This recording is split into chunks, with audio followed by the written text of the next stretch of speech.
So shall we start again with the, okay, so we're starting again. Actually, for the first time for those tuning in on the video.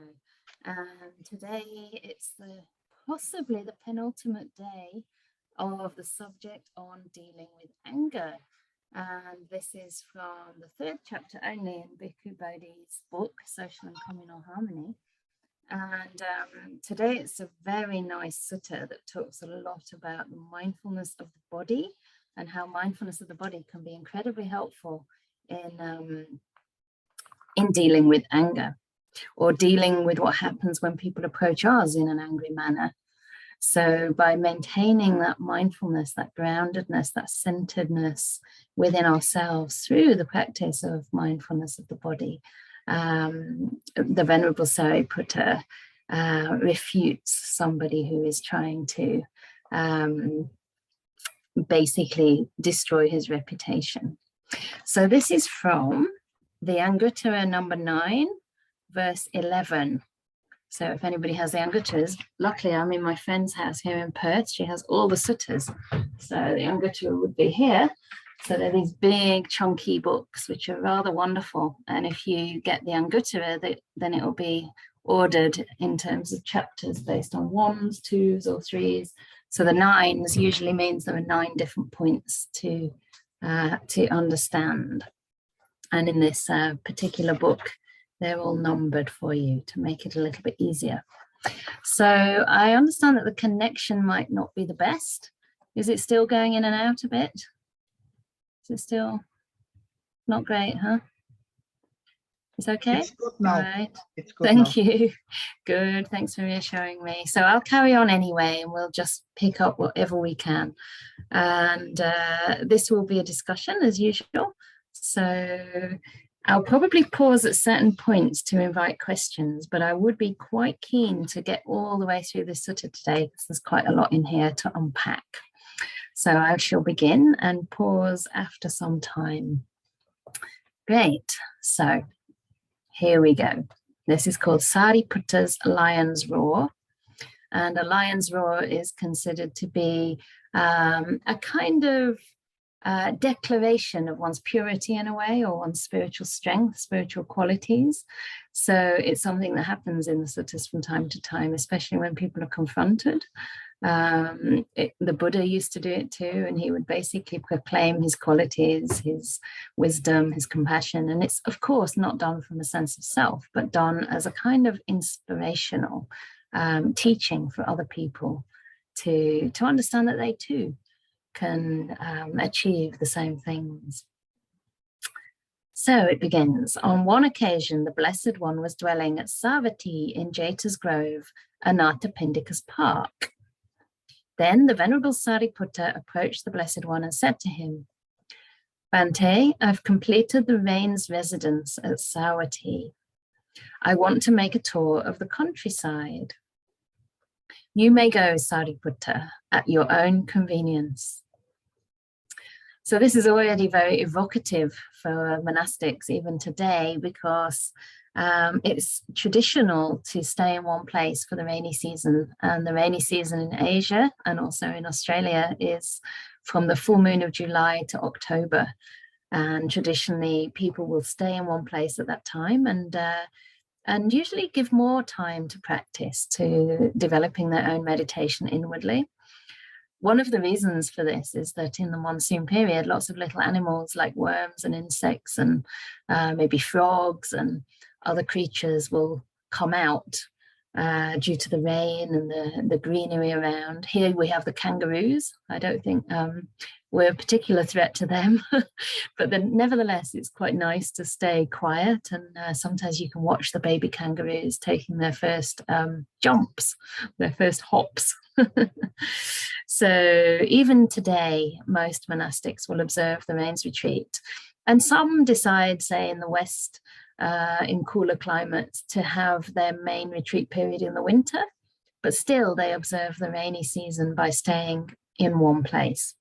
So it's a kind of determination that we make, an adhitthana that we make to actually stay there no matter what difficulties might arise for us, unless there's an emergency, and we have for that a 7-day allowance that allows us to take some time away, a maximum of 7 nights. And actually, I think we have to be back on the 7th. So very rarely will anybody go out and teach during this time. So the Venerable Sariputta is now asking if he can move around and take a tour of the countryside, probably on foot.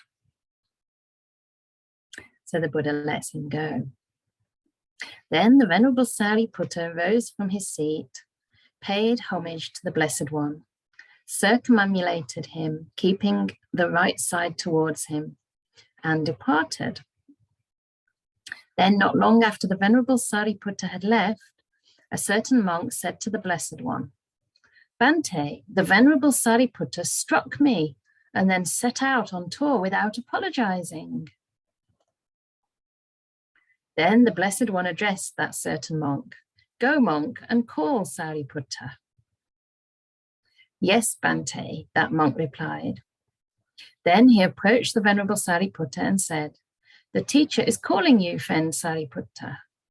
"Yes, friend," the Venerable Sariputta replied. So just to quickly interject here, it's interesting that if an accusation is made, the Buddha wants to actually speak to the person towards whom that accusation is made and ask them himself very directly whether or not that is true. So this is something we can immediately take inspiration from as well.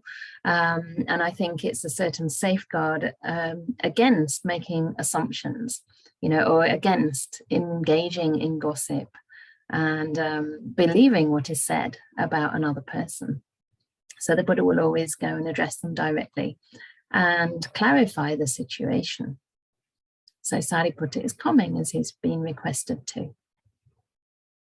And the Venerable Sariputta, for anybody who doesn't know, is the Buddha's chief male disciple. The Buddha referred to him as his right-hand monk, and he was supposed to be second only to the Buddha in terms of wisdom. So he was actually fully enlightened at this time. And the other monk who is now going to come into the picture, the Venerable Moggallana, was the Buddha's other chief disciple, male disciple, and he was a specialist in all the psychic powers. And the two were very old friends, even from childhood. So it was a very beautiful relationship, a comic relationship, you could say there. So now on that occasion, the Venerable Moggallana and the Venerable Ananda, and that's the Buddha's attendant and cousin, took a key and wandered from dwelling to dwelling, calling out, "Come forth, venerables, come forth, venerables. Now Sariputta will roar his lion's roar in the presence of the Blessed One." So not only did they go to bring Venerable Sariputta in front of the Buddha, but they decided to go and bring out all the other monks and probably nuns who were staying there and get them all to come out and witness what was about to happen. So you can see the trust that they had in the Venerable Sariputta here, knowing that he would roar his lion's roar and make a declaration in front of the Blessed One, certainly a declaration of truth. So then the Venerable Sariputta approached the Blessed One and paid homage to him and sat down to one side.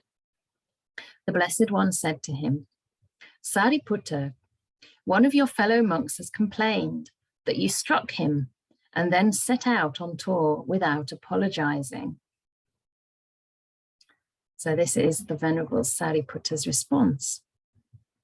"Bhante, one who has not established mindfulness of the body might strike a fellow monk and then set out on tour without apologizing.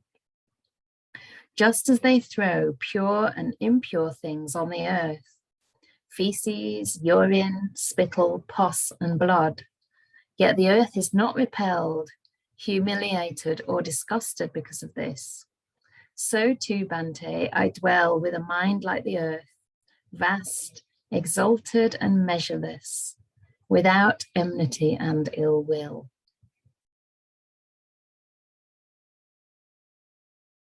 So this is already very notable because the Venerable Sariputta is not actually directly refuting this. He's not saying, "That's not true, that's wrong. How can he lie like that? How could he say that about me?" He's not even saying, I am not like this, but he's speaking straight from the Dhamma. He's saying, one who has not established mindfulness of the body might strike a fellow monk. So he's speaking words of Dhamma, not words that relate to a person here, but he's basically pointing out a truth.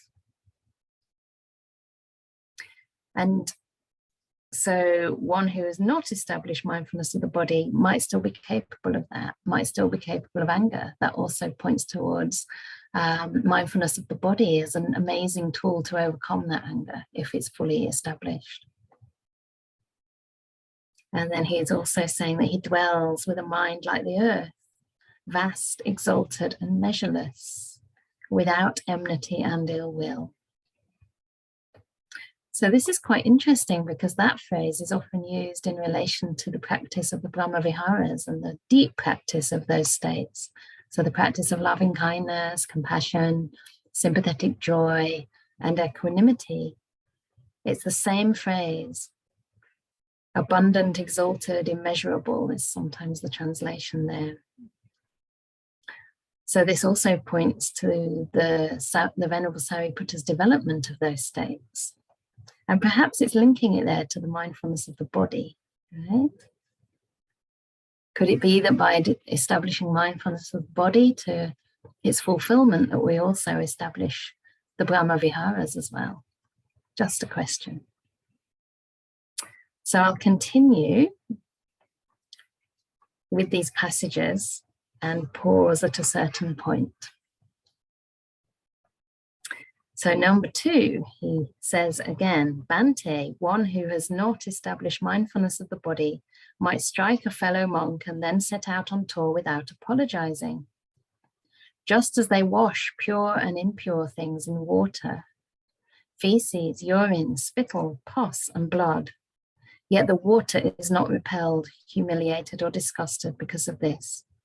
So too, Bhante, I dwell with a mind like water, vast, exalted, and measureless, without enmity and ill will. Bhante, the third one who has not established mindfulness of the body might strike a fellow monk and then set out on tour without apologizing. Just as fire burns pure and impure things, feces, urine, spittle, pus, and blood, yet the fire is not repelled, humiliated, or disgusted because of this. So too, Bhante, I dwell with a mind like fire, vast, exalted, and measureless, without enmity and ill will. And number 4, Bhante, one who has not established mindfulness of the body might strike a fellow monk and then set out on tour without apologizing.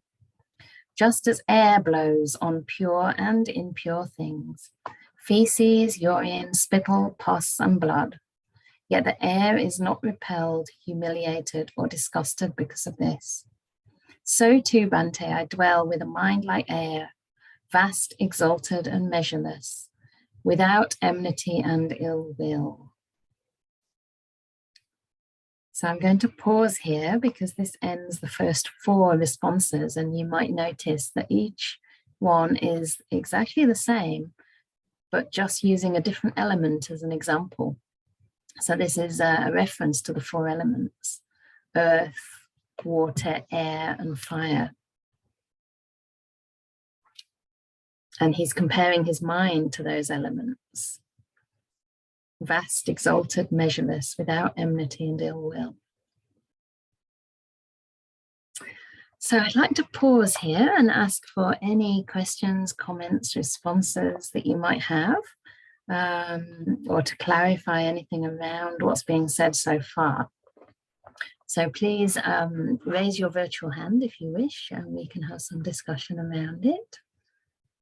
Perhaps it even refers to the practice of that 4 elements meditation. I don't know if anyone here might have practiced in this way. So if you're shy to speak, basically when you speak, your voice will be recorded, but not your video. So we do ask for your permission with that. But if you're shy to speak or you'd just rather to write a question or comment in the box, you're very, very welcome to do that instead. So we have 2 raised hands. I think you'll need to unmute, Gunter, if you're indicating. Yes, I have to unmute myself. I think Christina is now unmuted. Thank you. Okay, am I ready? It's hard to work out what's going on. Thanks, Gunter. Very interesting, Venerable, because I don't know if you know, but after Christmas in January and February, Ajahn Brahmali was doing a 4-week course on the Satipatthana Suttas. And this connects so nicely with that material in terms of, well, of course, I was thinking about the mindfulness of the body and then the 31 aspects of the body that the Satipatthana Suttas focus on meditating, meditating with us, and the 4 elements. So I love the way these suttas interconnect with one another. So it was lovely. And this is kind of a bit more of like a distilled element of the Satipatthana Suttas in a way. So yeah, it was very nice to see. Well, that they were the connections that I was making in my mind. Yeah. Great. And of course the link with ill will and anger. Lovely. Yeah, that's my comment. Wonderful. Yeah, that's a great comment. And it's interesting to refer again to the Satipatthana Sutta, because that does talk about the Satipatthana as being a way to overcome the 5 hindrances. The words that are used there are abhijja domanasam, which literally means something like, it's actually a reference to craving and aversion, but it's translated as covetousness and grief for the world, which is very strange.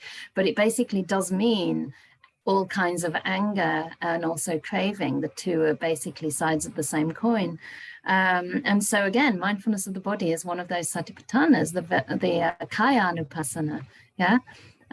It also leads into all the other 4, because as soon as you're aware of the body, you tend to become aware of the feelings in the body, the Vedana, the physical feelings. And Vedana can be both physical and mental. They can also refer to emotional moods or feelings in the mind that are pleasant, unpleasant, or neutral.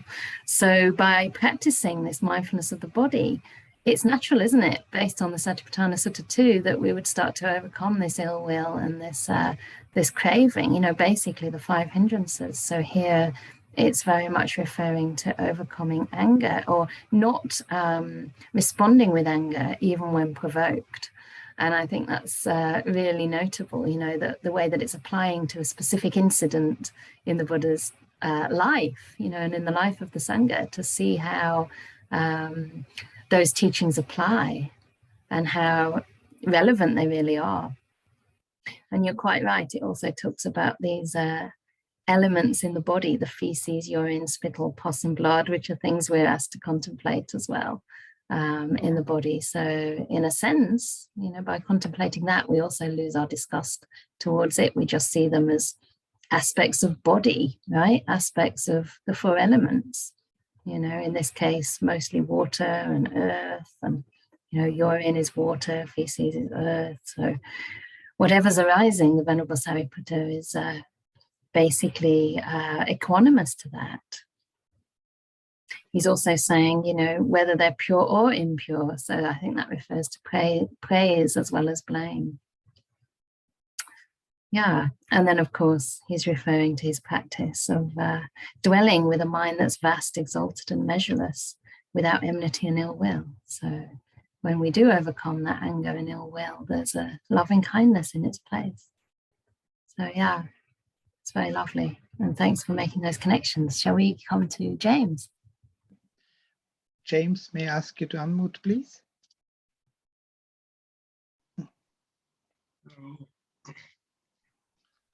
So I think, so it's a reference to the 4 elements, isn't it? Yeah. Yeah, I don't think it's reference to the 4 element meditation as such, but it's just using the elements as analogies or similes for his mind, that just like the air doesn't react, the earth doesn't react, fire or water don't react. Basically, they maintain their own nature. They maintain their earthness or their airness, whatever's poured onto them, right? In the same way that the Venerable Sariputta's mind remains unaffected, unchanged in its nature, no matter whether you throw praise or blame at that. So he's comparing his mind to the elements here. I thought also, I don't know much about the 4 elements and meditation on it. Wasn't it also a means of understanding impermanence as well? So is there an element of that there? Like, I don't know. Yeah, I'm sure there's always an element of that. I mean, it depends on our practice and what we're focusing on, but naturally by starting to observe the body, you know, the nature of the body, you'll start to see change, very tangible change taking place there. So certainly all these other truths start to become apparent the more we're able to maintain our mind with the reality as it is. And in this case, the reality of mindfulness of the body. So establishing that mindfulness, and probably he's establishing it continuously throughout the day. So, you know, if any craving or aversion arises, he's going to notice that immediately and be able to nip it in the bud. And in my own experience, I mean, with body contemplation and observing sensations in the body, by being in touch with the impermanent nature, and if I am able to maintain that fairly continuously, it's almost as though craving and aversion don't get much of a chance to arise, you know, as long as that perception is maintained. Because even if something very unpleasant is being experienced, if you're in touch with it as it's actually changing, it just doesn't make any sense to react. You know, it's actually changing the whole time. It's not just that you do an intellectual assessment and say, oh, well, you know, now it's unpleasant, but it won't last. You're actually experiencing it as something dynamic, something like a flow that's just passing through, you know. And in the same way, I think the Sariputta's likening his mind, for example, to air. You know, something comes into the air, like I say, a bad smell, for example, but it just passes through. You know, he's able to observe it, but he has that stability, that vastness of mind to be able to stay equanimous to that. So, I mean, the 4 elements meditation, somebody else has asked a question about that in the box, and that's another subject, really. I might come back to that later if there's time, because there are many ways to practice the 4 elements meditation, and I only have been taught maybe 1 or 2. But I think in this particular context, he's not talking about practicing 4 elements meditation, although that is a part of mindfulness of the body. He's more using those elements as similes for his mind. So I think that's the spirit he intends us to understand that in. Does that make sense? Is there anything else to bring up there? No, that's all right. Yeah, thank you. Okay. Anyone else like to add anything at this point?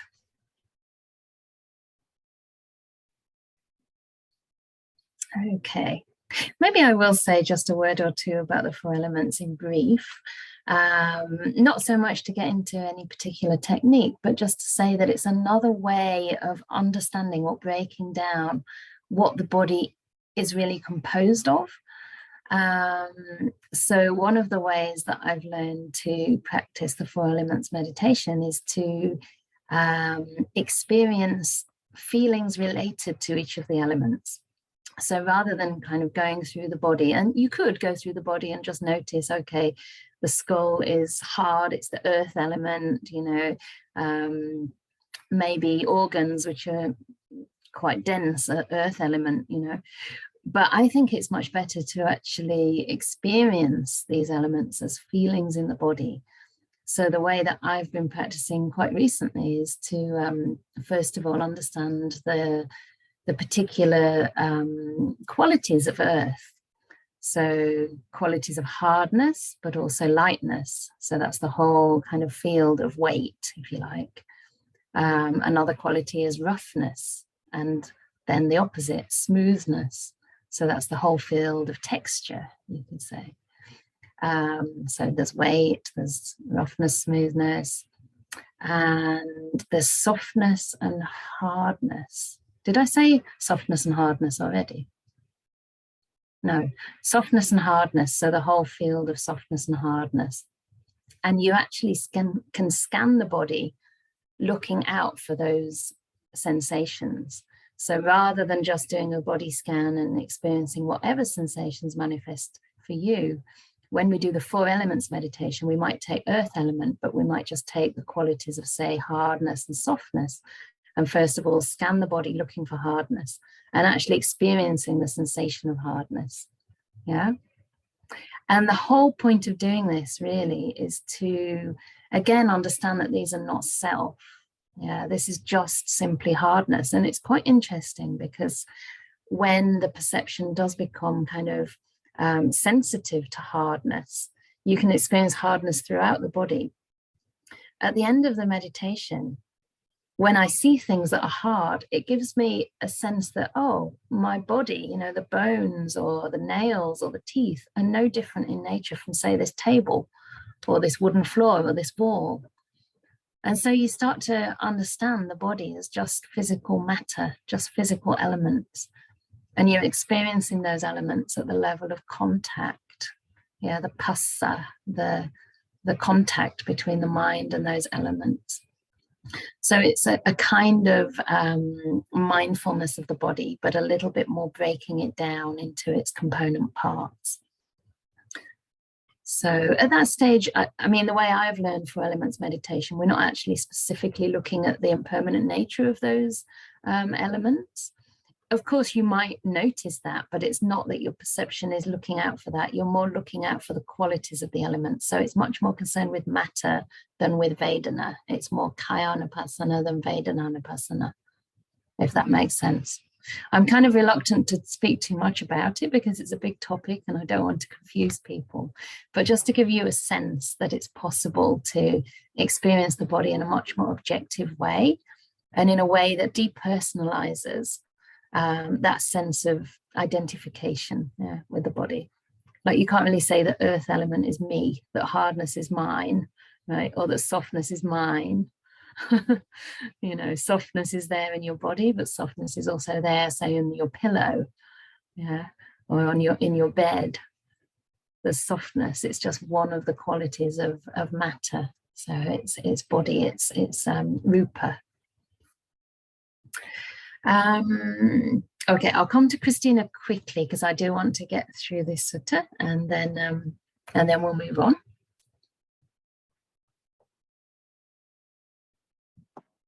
I was just thinking about what you were saying, Venerable, and not being, the 4 elements not being so much focused on the impermanence. And then I was thinking, I went down that track of it being a way of loosening up that attachment we have. We celebrate our bodies, don't we? We've got that inclination to celebrate our bodies as special and unique to us, and we crave up. Maybe it's going more in the direction of the craving and seeking after and holding on to. And that example of, if you can see hardness in a table being similar to hardness in the fingernails or whatever, it really breaks that down. It makes the body quite a mundane, everyday kind of thing, not special and deserving of great celebration and our pot, you know. Yeah.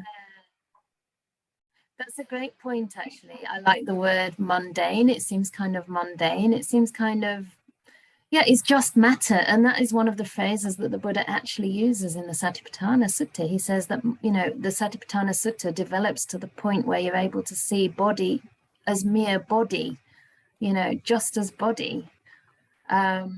It's not necessarily beautiful. It's not necessarily ugly. All that falls away. It's just body. And that also means it's not my body. It's just matter, right? It's just stuff, if you like. You know, it's these elements in various different combinations, formations, and of course that changes. But the idea is to loosen that sense of attachment to the body and that sense of the body being a self or being, you know, either me or mine. So I think the 4 elements meditation is really, really helpful for understanding that, you know, this body doesn't belong to us, it belongs to nature. It's a part of nature. It is nature herself, right? It's no different from that. And it can be quite powerful as a wisdom practice, but also as a samadhi practice, you know, to incline perception in various ways. You know, the experience of hardness is quite different from the experience of softness. And you also see, wow, there are so many different experiences we can almost choose from, if you like, in the body at any one time. So it can also become a way of balancing those elements in the body, but that's a whole other subject, and I wouldn't necessarily advise that. It tends to balance by itself. You know, like, for example, if you have a lot of gas, which I had a lot of before I was got some proper treatment for my gastric condition, it wasn't very helpful for me to focus on air element. I actually felt it kind of increasing the perception of air, and therefore almost creating more gas. Similarly, if you have maybe like a lot of heaviness in one limb and you focus on it too much, it could increase that. So it might be helpful to focus on like the quality of lightness, just to remind your mind, in a sense, that that is still there too. Yeah. So it's quite interesting to practice these things. And I would feel personally that I need to practice it more depth, maybe in an extended retreat. I've probably practiced 4 elements meditation for a week here, a week there at the end of longer retreats, but never for sort of months at a time. So I tend to like to get a really deep sense of the practice before I teach it. So this is just to give you an inclination of how you might wish to add maybe a few more tools to your kit. Yeah, good. So there's always so much to unpack in these suttas, but I shall carry on. So we've talked about the way that Sariputta now described his mind as vast, exalted, measureless, without enmity and without ill will, just like earth, water, fire, and air. So the other aspect of that is that, you know, the earth never complains. Whatever you pour on the earth, it doesn't complain. You know, whatever you put in the air gets blown away. Whatever you put in water gets washed away, and the fire just burns everything up, right? There's also the sense that those elements are so much more powerful than whatever can come as to try to dirty those things. They cannot really be dirtied. So this is definitely the expression of an enlightened mind. So the 5th one, I hope you're all still with me. Ready to read a bit more? Yeah? Yes? Can all hear? Great. Bhante, one who has not established mindfulness of the body, might strike a fellow monk and then set out on tour without apologizing. Just as a duster wipes off pure and impure things, feces, urine, spittle, pus, and blood. Just examples. Yet the duster is not repelled, humiliated, or disgusted because of this. So too, Bhante, I dwell with a mind like a duster, vast, exalted, measureless, without enmity and ill will. That's so lovely, isn't it? You can imagine just woof, woof, woof, and it's gone. You just get this duster. The duster has no particular reaction. It just does its job. So the Venerable Sariputta's mind is now like a duster. Have you seen your mind like a duster ever? Sometimes, right? Sometimes there are things that come up and we just brush them off very easily. Other times they're a little bit more difficult to clean up. So number 6, Bhante, one who has not established mindfulness of the body, might strike a fellow monk and then set out on tour without apologizing.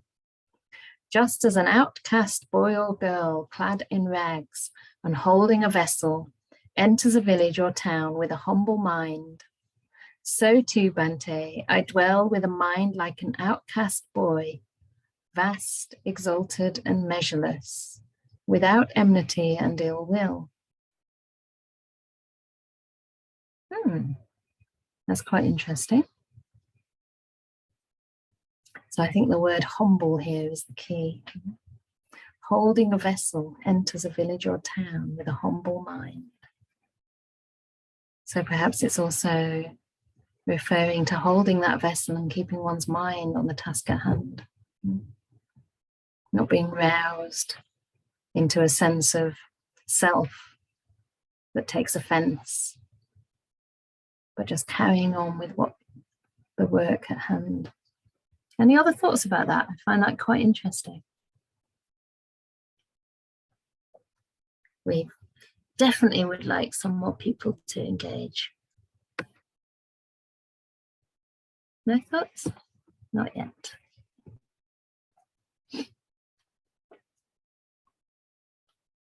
Okay. Oh, somebody has a hand up. John, Sometimes may my I ask- videos are turning off. I don't know if your video is on or not, John. Oh, there you are. Super. John, may I ask you to unmute, please? Yes, Venerable. Good morning, everybody. Yeah, that outcast boy or girl, is that important? You know, Yeah. important point.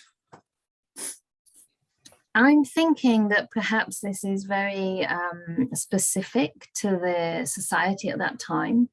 It could be referring to somebody from a low caste or class, possibly. So it's a little bit confusing, isn't it? Because sometimes, you know, the sort of demeanor that they might have might not necessarily be humility. It could also be a sense of them, you know, oppression or fear. But in this case, it's talking about somebody who's obviously very simple and is entering that village with a humble mind. So perhaps they're a little bit on their guard. It could refer to that. It could refer to being very cautious about, you know, composing themselves properly so they don't attract more animosity, perhaps. Yeah. You know, it could be something like this. And maybe the Venerable Sariputta is even comparing himself in a sense to somebody who's a little bit outside of society, because of course, you know, nowadays we might have monastics who live in quite a good degree of comfort, but in the Buddha's day, you really were a rag robe wearer. You know, you went on alms. You would approach a village humbly, respectfully, not knowing whether you might incur abuse. Last week we did talk about the Venerable Punna, was it? Or what was his name? Punna. And he was contemplating going to a place where he knew that people were fierce and rough. And so he also had to approach those villages carefully, you know, and keep a mind that was very guarded, very humble in a sense, not likely to provoke anger in those people who were already fairly fierce. So perhaps the Venerable Sariputta here is actually comparing himself to that, because he is also clad in rags. He is also holding a vessel. He's holding his alms bowl, right? And he's depending on these people for support. So it could be to do with that as well. You know, referring to his own demeanor, his own humility. And also, I guess, the unlikelihood of somebody like that actually taking a blow, giving someone else a blow, right? How likely is that? It's very unlikely as a humble alms mendicant to actually engage in such violence. So just some thoughts that come to mind. Does that make sense? Definitely. Thank you. Right. Hawk, may I ask you to unmute, please? Yeah, I see two possibilities. One of them being an old man, because we are invisible. Nobody sees us.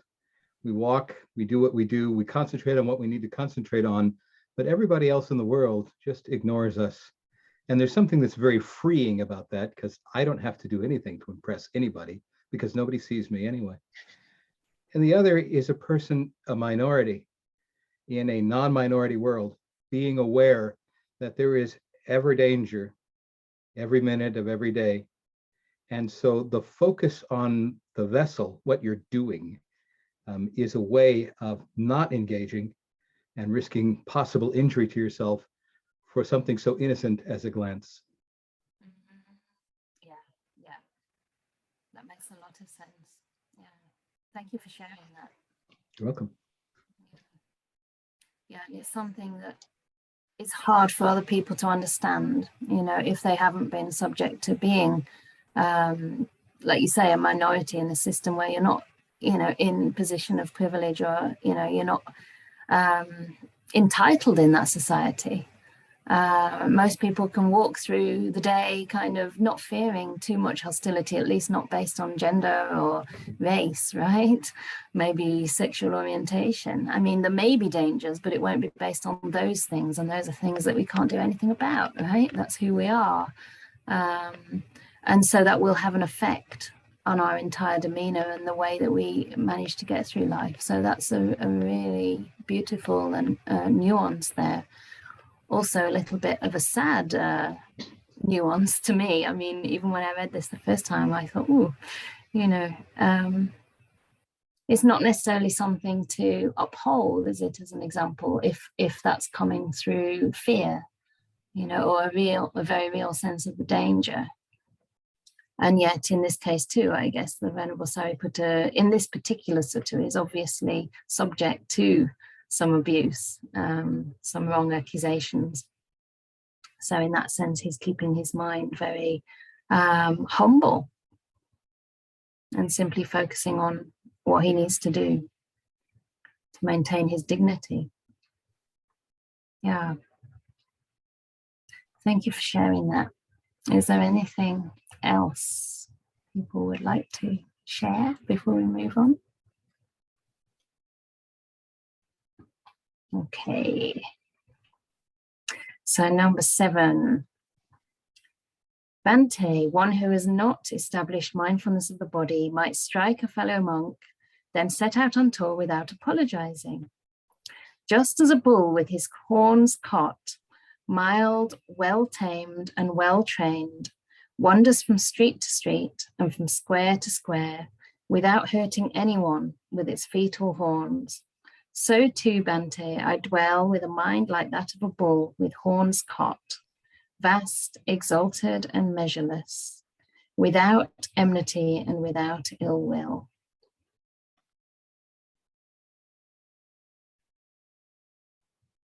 So that's really lovely, because he's almost saying that he's incapable of hurting anybody anymore. The horns have been cut off, the horns of anger, the horns of violence. And the result of that, again, is this mind that is vast, exalted and measureless, without enmity and without ill will. In every single simile here, including the last one, which I was, you know, kind of in two minds about, you know, whether that humility is coming from a wholesome place or whether it's an unfortunate and yet necessary response to the inequalities in the world. I think the key here is that it's leading towards that vast, exalted and measureless mind. And that would make the difference there, right? That would really make the difference as to whether the cause is pure or maybe what we do with the situation, how we handle the situation, to see that instead of closing down, you know, and becoming kind of hostile ourselves or afraid and guarded, we actually rejoice in our own harmlessness, yeah, in our own humility or whatever other beautiful qualities we can draw out and develop through the situation we find ourselves in, and create that mind that's vast, exalted and measureless, without enmity and ill will, even towards our oppressors, right?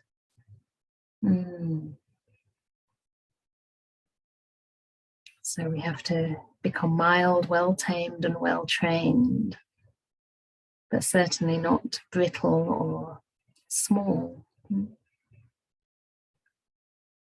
So really we're taming those kilesas, those defilements within ourselves, and also working to ensure that we don't develop the same qualities, the same bad qualities of our oppressors.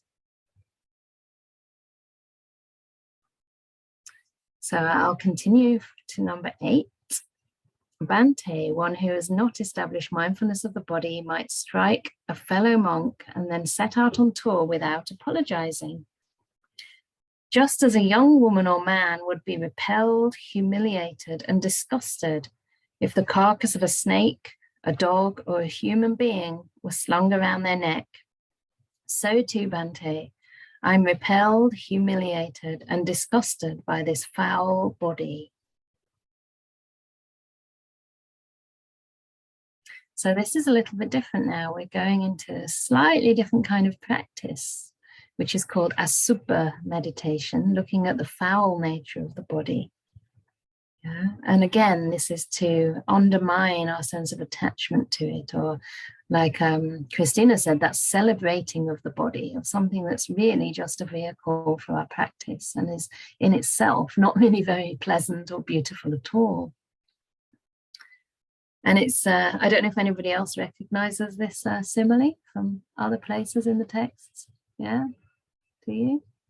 So in the Vitakka Santana Sutta in Majjhima Nikaya number 20, this is also a simile used for unwholesome thoughts, the removal of unwholesome thoughts. And the Buddha says that one way to remove unwholesome thoughts is to see them as something disgusting slung around our neck, basically exactly the same simile, the carcass of a dead dog, snake, human being. He said in the same way, those unwholesome thoughts are like disgusting things slung around our beautiful mind. And in the same way, we'd be humiliated, repelled, and disgusted by that. So that simile could stand in for the body or for the mind. But here it's talking about someone without having established that mindfulness of the body. So perhaps somebody still clinging to the body as something that's beautiful, something that's very precious, something that's mine, right? That self-identification. How dare they say such a thing about me? You know, we're very, very attached to this idea of who we are. And of course, one of the first ways, the most coarse ways that we identify is with ourselves as this body. And there's another simile that's quite similar now coming up for number 9. So I'll just go through this one and then perhaps we can have some discussion around that.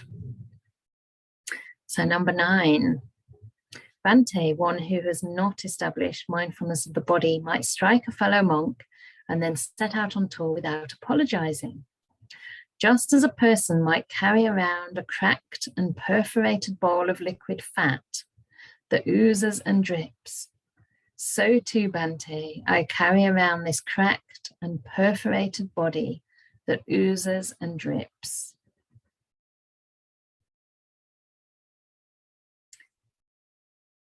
So I think I'll pause here to see if there's anything else we want to say about what this might bring up for you, or anything at all you want to share or clarify, and then we'll go towards the end of the sutta. So Sybil says that she prefers the metta practice for the body that she's learned from me and from my teachers, certainly. And I think that's an important point too, just to know what we incline towards, you know, and to sometimes respect that, because this kind of asubha practice, you know, seeing the body as something maybe disgusting or unpleasant, is not necessarily for everybody. I do think, as I said earlier, that the whole goal of body contemplation is to see body just as body. You know, in the Satipatthana Sutta, it actually says that we should establish mindfulness to the extent that mindfulness, and how does it phrase it? We should establish mindfulness and wisdom to the extent that we know this is just body. Yavadeva Jnanamataya Pati Satimataya, just body.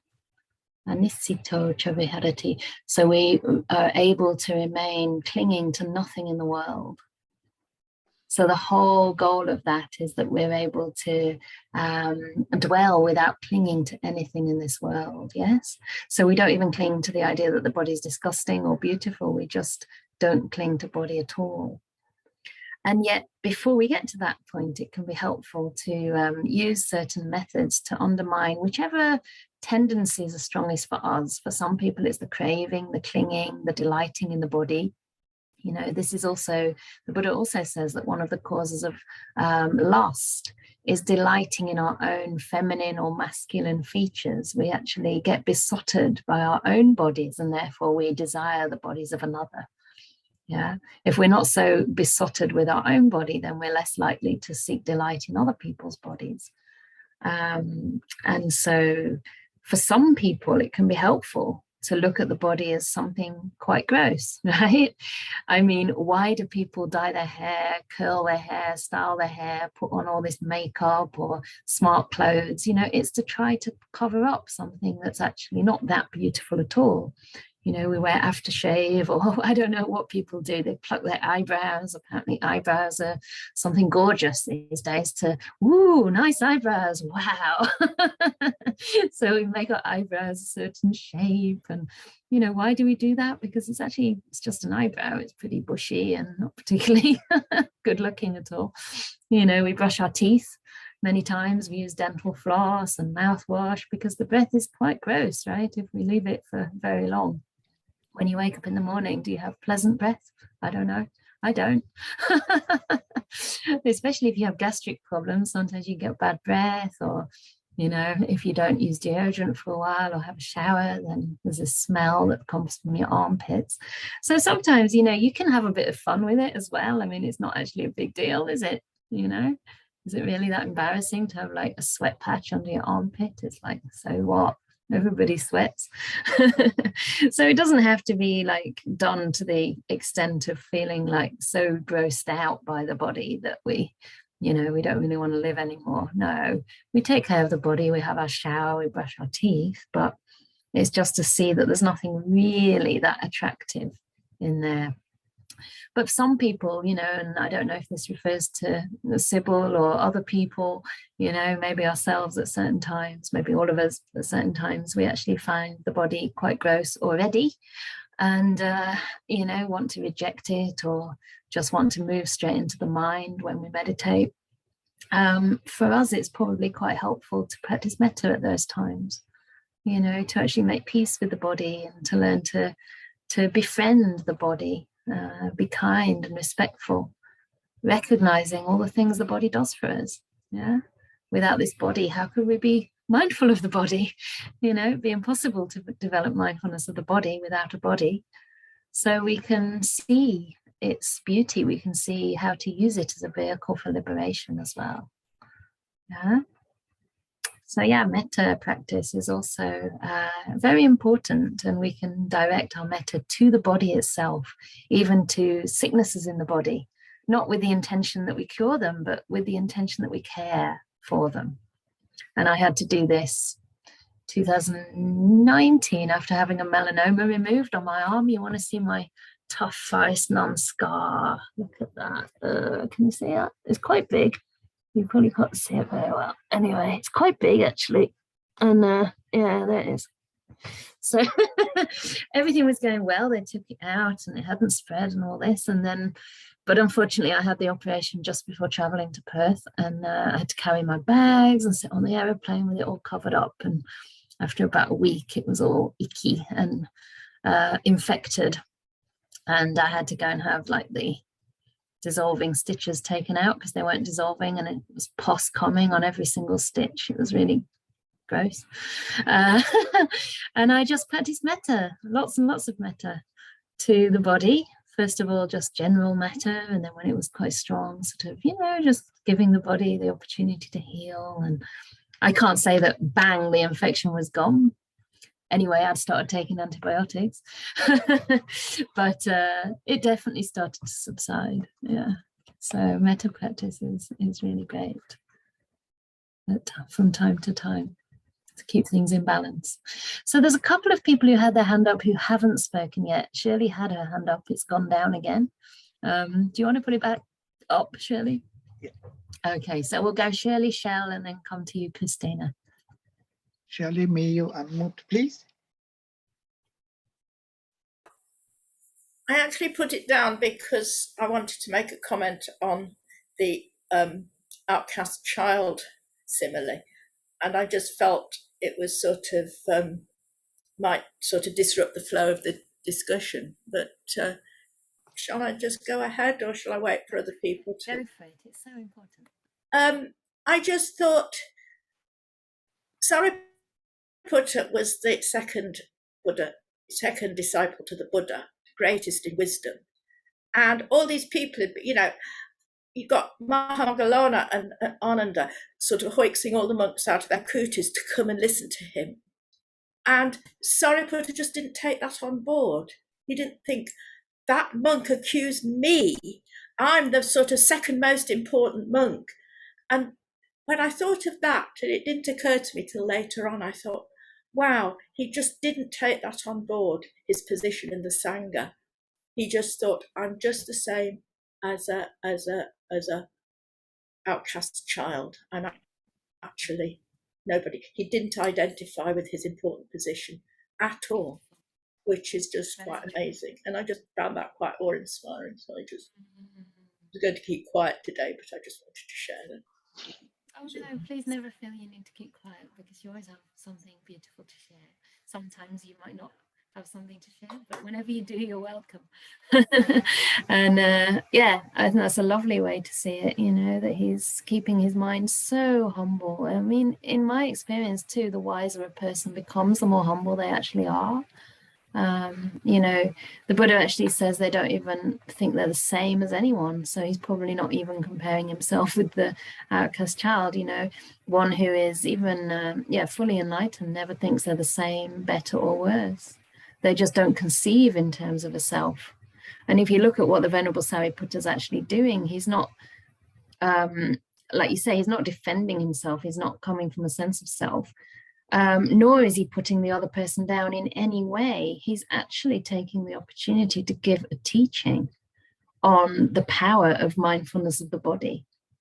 So in a way, he's, rather than taking this in a bad way, he's actually delighting in the power of the practice, the power of the Dhamma. And he's sharing that in such an inspiring way with us all. So yeah, it's great that you took on that sort of sense of, yeah, inspiration from this sutta, because that's really what a lion's roar is all about.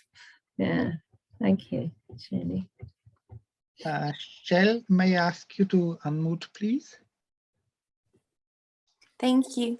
Yeah, I giggled about the eyebrows thing, because actually when I was in teaching, it was the only negative thing I ever heard about myself was, or I say negative, it wasn't really, I was the one with no eyebrows. So I got my bottom set year 10s to teach me how to draw eyebrows on, which gave them great delight, because then they were teaching me something, because I taught them maths, bless them.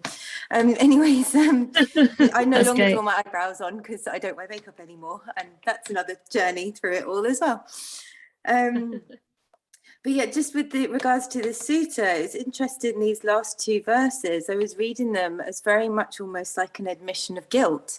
Whereas the other 7 are kind of, for me, just reading into it, responding to you're bringing me out in front of people, and this is how my mind is going to respond, and it's not offended by you coming to me. And these last 2, I was like, oh, hang on a minute. He's now talking about how he's got the weight of these things on him effectively. And yeah, I won't spoil the story. I did just read ahead. But I was like, oh, hang on a minute, this is changing, which was interesting. And it was quite pertinent, the bowl of liquid, the perforated, the cracked and perforated that just kind of oozes.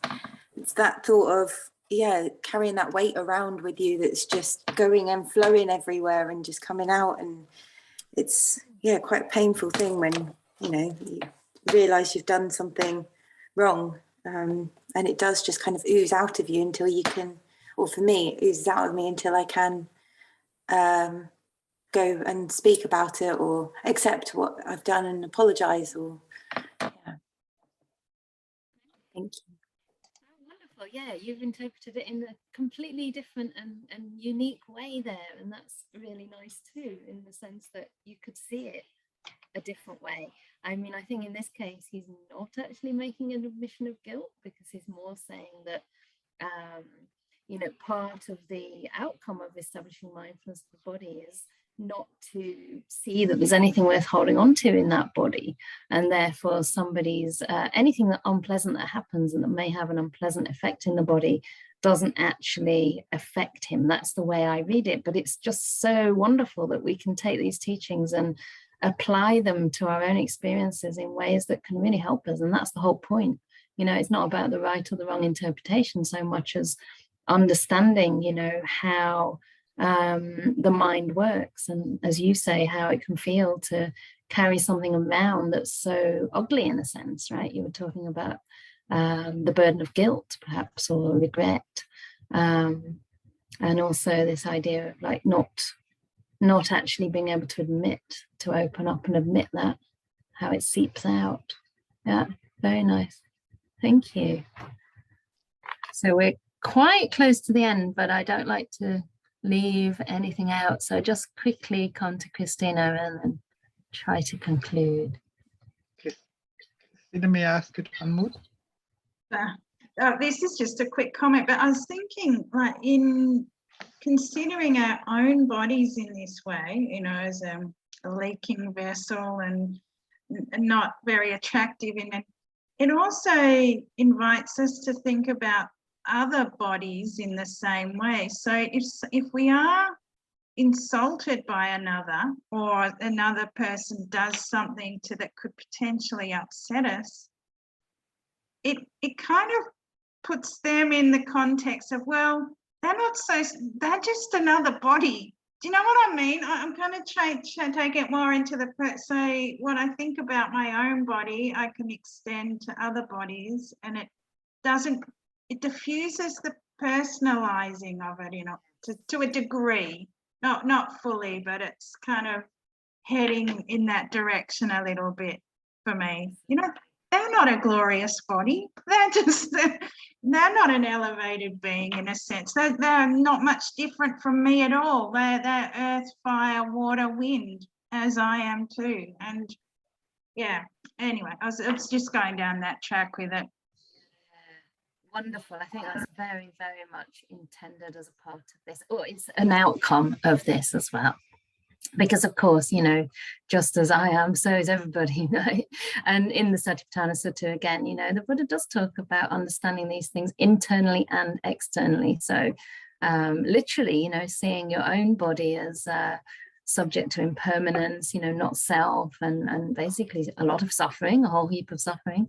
Other people's bodies are just of the same nature, and the same with these elements, you know, like I was saying with the table. That can apply, of course, to other beings as well. So yeah, very good. Excellent. And they're just, you know, you can extend it from the body. They're just 5 khandhas, right? Everybody is just 5 khandhas. 5 khandhas means body, feeling, perception, volition, mental reaction, if you want, reactivity, and consciousness. That's all that's going on here. You know, you try and tell me what else you can find that doesn't fall in one of those categories.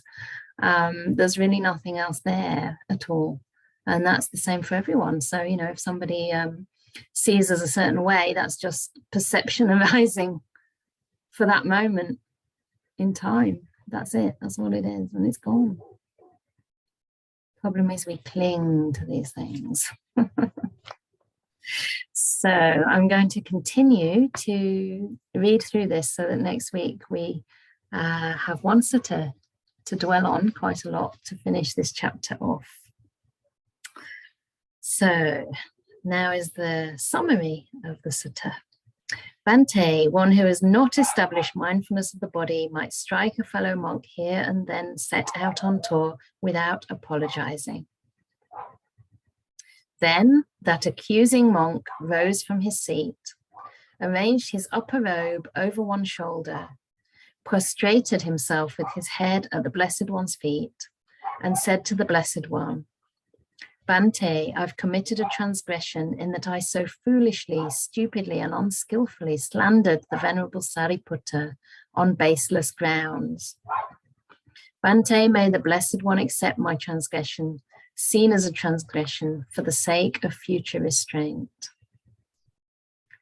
Surely, monk, you've committed a transgression in that you so foolishly, stupidly, and unskillfully slandered the Venerable Sariputta on baseless grounds. But since you see your transgression as a transgression and make amends for it in accordance with the Dhamma, we accept it. For it is growth in the noble one's discipline that one sees one's transgression as a transgression, makes amends for it in accordance with the Dhamma, and undertakes future restraint. Then the Blessed One then addressed the Venerable Sariputta. Sariputta, pardon this hollow man before his head splits into 7 pieces right there. I will pardon him, Bhante, if he asks me to pardon him. Da, da, da. So shall not only might he be oozing, his head might even split into 7 pieces, which is pretty intense, isn't it? But so beautiful to see the way that we can then apologize and you know, make up for these transgressions, and how quickly the Buddha forgives. Yeah. And then the Venerable Sariputta said, he will pardon him if he asks me to pardon him. Now, I don't think that means he hasn't forgiven him, but I think he's just again pointing to the proper course here. Yeah, the person needs to see their own offense, their own transgression, and acknowledge it there. So I think Linda had her hand up, and we're almost done, but I'd love to hear from you. You've not spoken in this group before. So Linda, may I ask you to unmute? Thank you. we'll still finish on time. Yeah, I'll just real quickly say I like one of the things that strikes me like overall is it just really lands how the way he says like I didn't do this is basically to say it's not possible. It's not in the nature of how things work. And just as a kind of small little aside to that, but one of the ones that particularly hit me, one of the 9 or however many in total, was the one about the bull. And the reason that one sort of like struck me a little extra was because it was about the taking out of the horns. And in a way, it's like that just felt illustrative of like what is a cause of aggression is taken out. And yeah, I just like the overall about the whole thing was it's just not possible was the answer with all of those illustrations. So kind of on the whole, it just lands with me in that way and feels very, I don't know, just very, just very joyous in that's how a person that has let go of self or understands non-self would respond. So Beautiful. Yeah, thank you. I love that description, the way you worded that it's just not possible. It's like it's not possible according to the law of nature that if somebody's seen so deeply into non-self, there can be any anger left.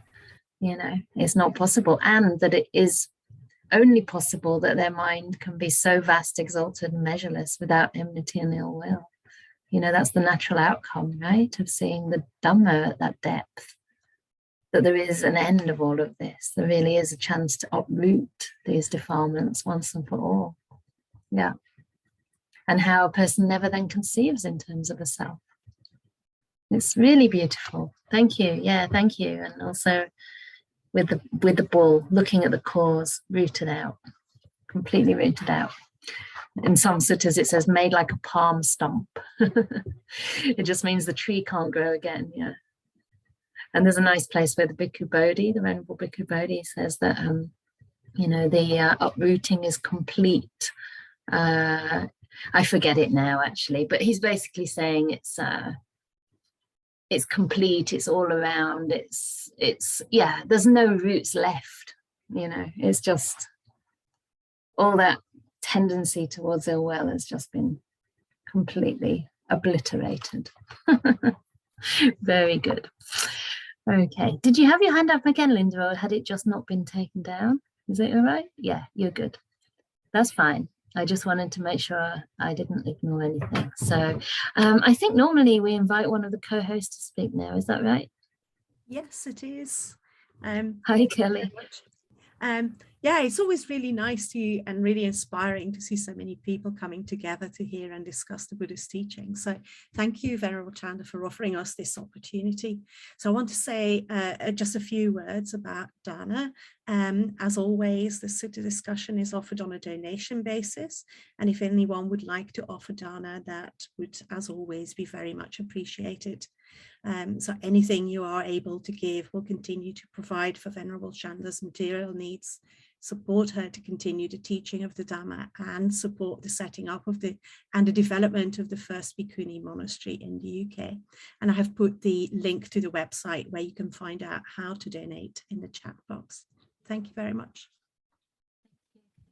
Thank you again to everybody for such a rich discussion. It's wonderful because, you know, I read these suttas and know them a little bit, but I can never get the same depth on my own, you know, because there's so many different ways to view these things. It applies to so many situations in life. So really, really beautiful to be here with you. And we still have one more weekend next week. So the metta on the Saturday. Actually, next week will be mudita. Yesterday we did compassion. I thought because I'm doing 3 from Perth, so metta, karuna, and next week mudita. And the last sutta class from the anger section. It's amazing. We've been doing this one for months and must have at least 15 classes just on this. So we've really thoroughly gone through that, and we'll finish that off next week. So I hope to see you then. And it's lovely to see some of you here who I haven't seen for a while, Ashira and Anna also in Sri Lanka, unless you've come back home already. No, yeah, you're back home, are you? Yeah, I can see, isn't it? I think you're back in Essex.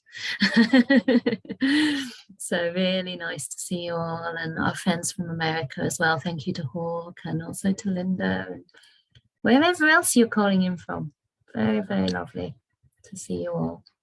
So we'll stop the recording now. Say goodbye.